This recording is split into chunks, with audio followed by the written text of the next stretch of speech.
জানেন, ছোটবেলায় পড়ে গিয়ে যখন ব্যথা পেতাম তখন মায়ের আগে আমি ঠাম্মিকে ডাকতাম, আর ঠাম্মি ছুটতে আমার কাছে চলে আসতো।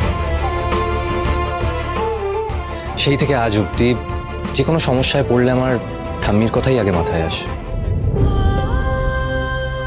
আমি জানি আজকের ঘটনাটার জন্য ঠাম্মি আমার উপর রেগে আছে, আর কিছুদিন এই রাগটা থাকবে।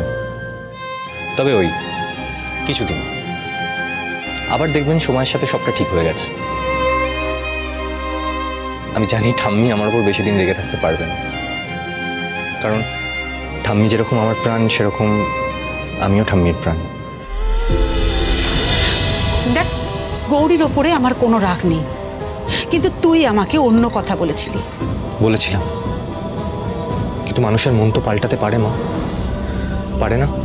গৌরীকে দেখে ওর সাথে মিশে মা, ওর মধ্যে একটা ভীষণ সহজ সরল ব্যাপার আছে, ওটা দেখে আমি গৌরীর প্রেমে পড়ে গিয়েছিলাম। হর গৌরী পাইস হোটেল, সোম থেকে রবি প্রতিদিন রাত 10টায় স্টার জলসায়।